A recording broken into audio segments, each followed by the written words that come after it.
for my voice, but I have never seen anything like it. You believe in miracles? Yes! Unbelievable. Welcome to the Andrew Zimmel Podcast. I'm your host, always Andrew Zimmel. We have a great, another Kobe tribute for you.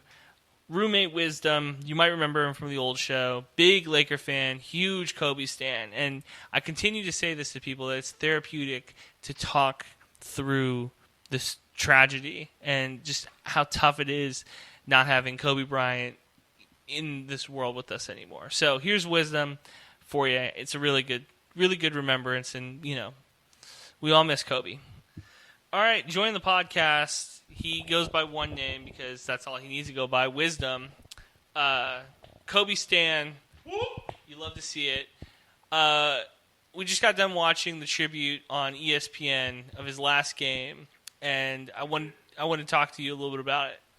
Yeah, it was an experience watching him play again. His last game, dropping 60 on them boys. It's emotional, really, just watching him for the last time and knowing that, this is his last game, but, some of these people, like his daughters were in the stand, man, and, his wife, and it's just like, it's tragic, to watch his family, really, we working through it, R.I.P. Gigi, especially, man. That's tough, man. And his family has to go through with that. So more power to them. I hope they could. This is obviously going to take some time, but hoping that they stay strong. And yeah. Where were you when you heard about Kobe's death? I was in church. And I think I seen like two tweets. One had a blue check and was saying reports are saying that Kobe has been in a fatal helicopter crash and is pronounced dead on the scene. And it said 2 minutes ago, and I was like, okay, that's weird. I refreshed the timeline, and there's more people tweeting about it, and they're like, no way, this isn't true. Me, among those people, I'm thinking, yeah, this is not fake. I need to see like ESPN tweeted or something.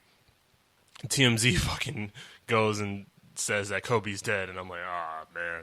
And now people are saying, yeah, this isn't true. Like, I need ESPN to confirm it, but TMZ, ESPN finally confirms it. And I'm in church going through all this, and I'm just like, wow,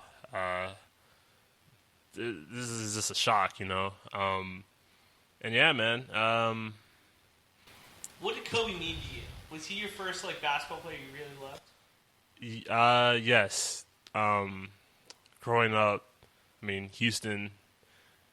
My earliest memory was Kobe and Shaq. I was fans of them, on the Lakers. T-Mac was still with the Magic, and Yao Ming was like Houston's, only star. Steve Francis, but I was like, fucking 3. But Kobe and, I was an AI fan early on, but Kobe was like my main man. But it wasn't until 07, 08 when I really saw how good he was. And yeah, Kobe, I have a lot of ums in here. Sorry, I'm catching my breath. I'm just coming back from shooting around for Kobe. I just bricked about 30 threes, and Kobe is looking at me from heaven thinking, damn, that dude fucking sucks. But yeah, Kobe was a big inspiration, man. Just watching how he had that killer Mamba instinct, and how he would, make his teammates better. And he wanted it so badly. He was so aggressive to the point where in practices he's calling his teammates, he's mentally getting into his teammates' mind. He really wants it. And that rubs off on them to the point where, okay, I want this too. And yeah, just seeing him close out games and do all these impossible shots. And I just, that was my first time seeing that. Jordan never really did these impossible, like, Jordan doesn't have a 10-minute compilation on YouTube of impossible threes and, you know, all these, you know, crazy shots that, you know, Kobe would, you know, get away with because, you know, he was Kobe, man. Like, he would stay, you know, after the games, he would, you know, finish the game and, you know, stay after the game and, like, shoot around. You'd be the only one shooting around because he's a fucking madman. And that's just stuff like that. I think I watched that Muse, the first time I watched the Muse interview, he was talking about the science of the ball getting, like, directly in the center of the hoop and, like, the sound that the net makes and, like, why he had to shoot it at a certain angle for it to have that, like, so it could, like, fit inside the like the center of the diameter, and, like, seeing him, like, just describe that, and, like, he has a fetish for, like, swishing shots, and, you know, it's just like no other player has, you know, like, oh, I just shoot, like, you know, I'm a shooter, blah blah, shoot some arm follow, but Kobe's, like, you know, breaking it down to a science, and that really, like, sold it for me, you know, like, how, you know, bad he wants it and how good he was, obviously. Yeah. So we talked a little bit about Kobe and just, like, the fact that he came in the league and everybody wanted him to be the next Michael. Everybody wanted him to be, like, the guy that was going to pick up with Jordan. And he's got the famous quote saying, "I don't want to be the next Michael Jordan. I want to be the first and only Kobe Bryant." What does that quote mean to you, like, going forward in just your everyday life? Giving it my all, man. You know, having that drive, that you know, instinct, like I said, that Kobe had. Holy shit, man! Like, he was a madman. Like, and, you know, he got off the court once he retired, became a coach, and we saw it even in that. You know, how he would coach his team and how he like, fourth place, third place, second place wasn't good enough. You know, you had to be on the top of your game. So, you know, just try to be on the top of my game of stuff that I do. And this aspiring, you know, that's bigger than basketball. You want to, like, you know, strive to be, like, the best as possible, but you want to be, like, you want to be a madman at your craft. You want to be, like, you want to strive for perfection. And I felt like that Kobe's, like, the embodiment of that, you know, so. It's incredible to me. The fact that we can talk about Kobe in the same breath as Michael or LeBron, two guys that got drafted in the top 3 of the NBA draft. Kobe came in the league at 17 and fell to the 13th pick. You know, he wasn't supposed to be this good. It was supposed to be Iverson. Iverson was supposed to be the best player in that 96 draft class. And now we look back in retrospect, and Iverson, one of the 50 greatest players of all time, but Kobe, top 10 player of all time. And it's just, it says a lot to me, the way that the entire world has felt this impact. Have you kind of picked up on that too? I think he's the second greatest after Jordan. I've always been saying this, you know, since high school. But yeah, like, you know, how he impacted the game. There's obviously a lot of, you know, guards and players who, like, try to mimic his game and his mentality, fall short. But, you know, like, Kobe was very impactful. So yeah, I definitely believe so.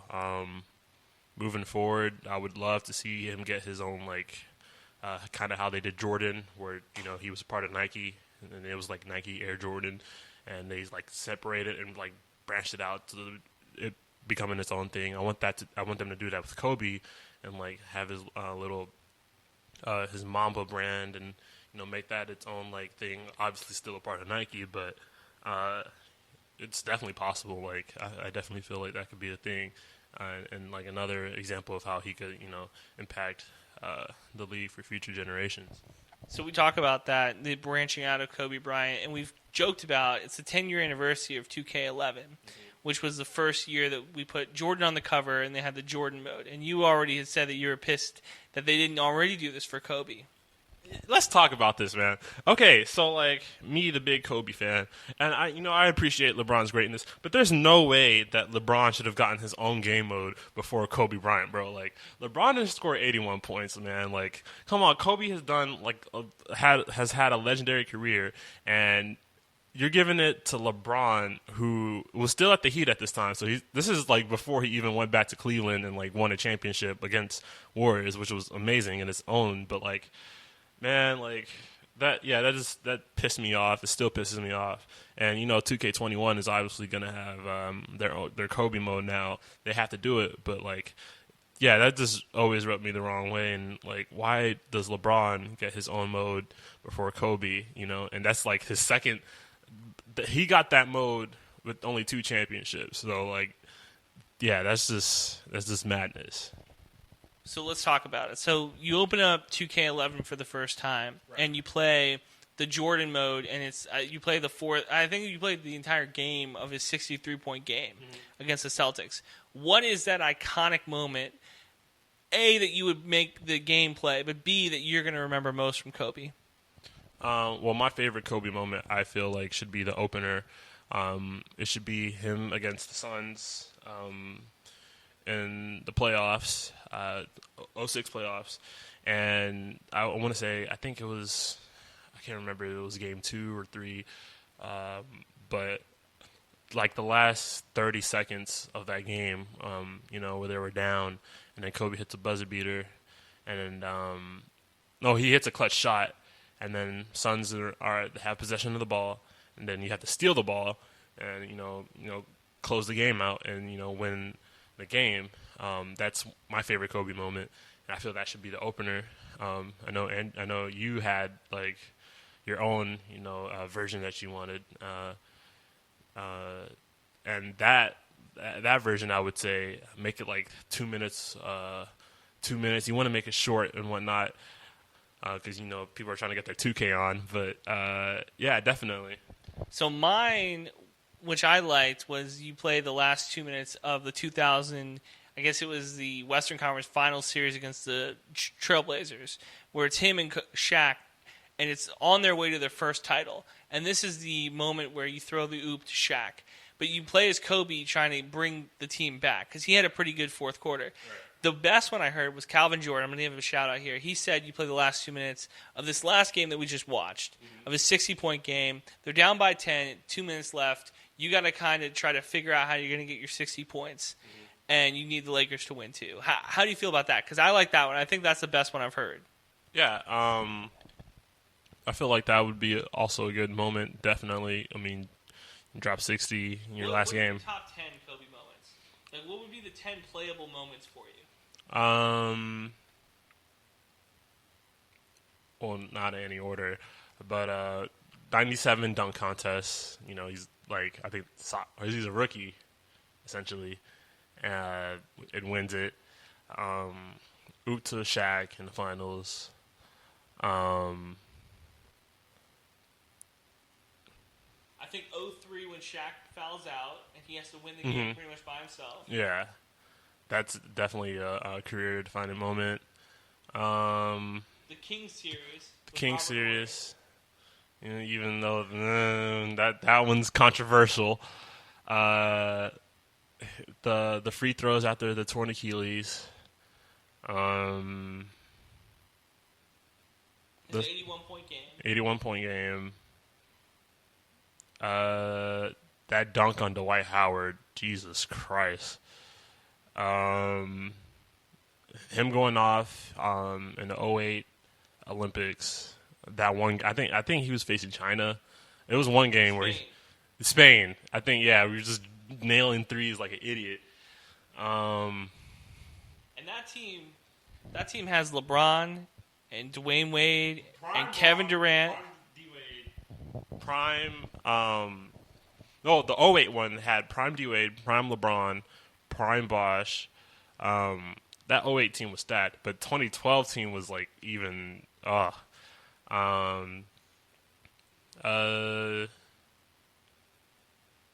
him blocking LeBron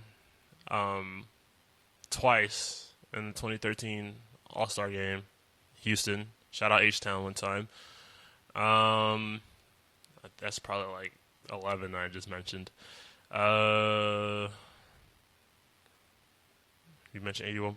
The Suns buzzer beater. The buzzer beater against the Trailblazers, I think 2014, 20. It was a game against the Trailblazers where they were down in the fourth, and he hit like 3 clutch threes. Yeah, those are, I would say, my top 10 or top 12, however I mentioned Kobe moments. Which is incredible, the fact that he has that many moments. I wanted to get one last thing in before we end the podcast, talking and remembering Kobe Bryant. Gigi, his daughter, you're the only other person that I've met so far talking about this type of stuff that you can tell the impact that she had, not only on his life, but on just basketball in general. Yeah, man. She was going to be, she was the heir to his throne. And it really, really sucks that, she's passed. But yeah, man, like, all these, you could tell she was a student of the game, and like, obviously she had her favorite players, and she would, you watch, like, I seen clips where, she's balling out, and she's really good, and she's studying the game, and you could tell, like, it starts at a young age, because that's exactly what happened to Kobe, and we saw how he turned out. So, yeah, man, it's just really unfortunate that she had to go.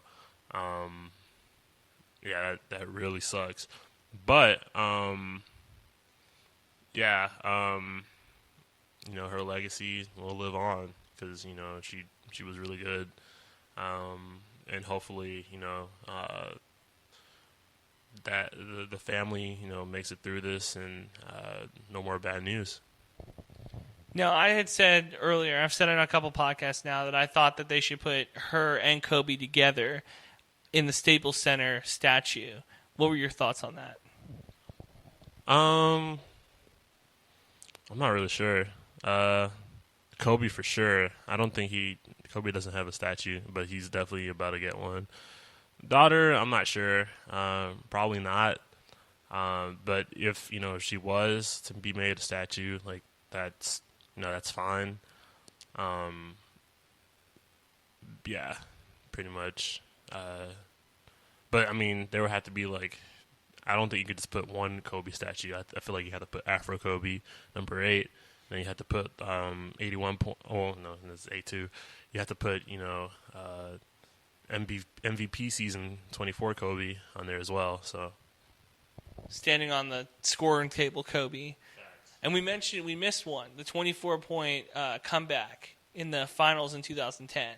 yes, That would be another one to secure number 5. that would be crazy on 2K.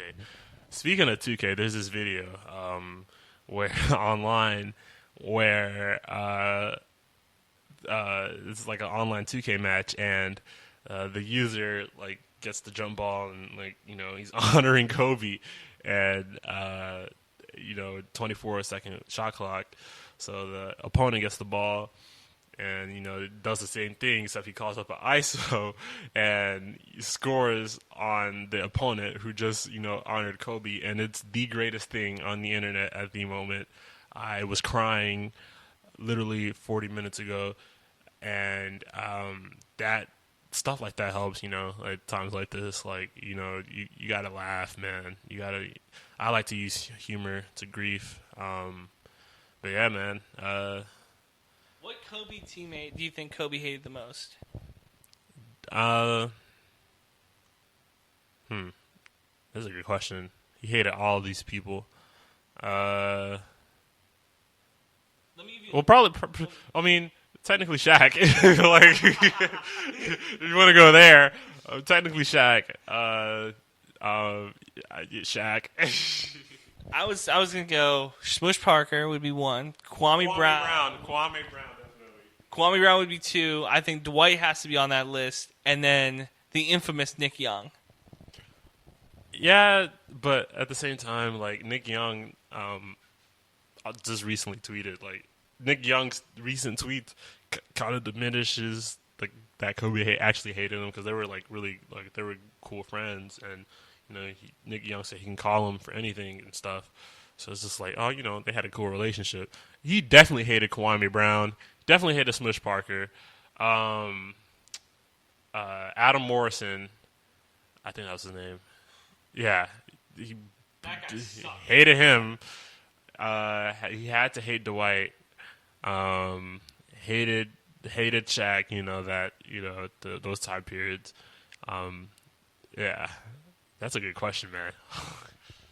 Nobody's talking about this, about the guys that Kobe didn't like, because we're all remembering the good times, but there are players, I think, that are not going to be remembered in a good light thanks to Kobe Bryant. Oh, facts. Yeah, we have to remember.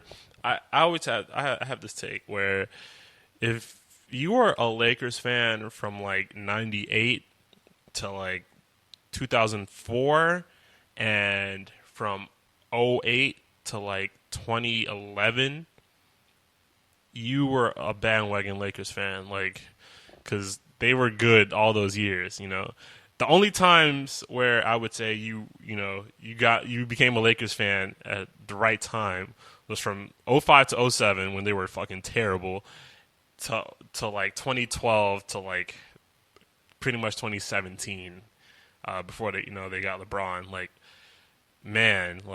This team was bad, and Kobe had to deal with that, and they were still a playoff team. That's just how good he was. And I definitely believe that he made the players better because they won 2 championships. You can't really Paul Gasol, Andrew Bynum to an extent, but Lamar Odom's not an all-star. I mean, I think he made 1, but by that time, who was on crack? Lamar is, and then you have Shannon Brown off the bench and Bush Park. Nah, man. So yeah, Kobe was definitely I saw that and it was well, Kobe is the star, and he's trying to make it happen, and he really wants this, and he made it happen, So, kudos to that, man. Wisdom, thanks so much for coming on. Yeah, thanks for having me, man. This is a pleasure to be on the AZ show. Chicka, yeah.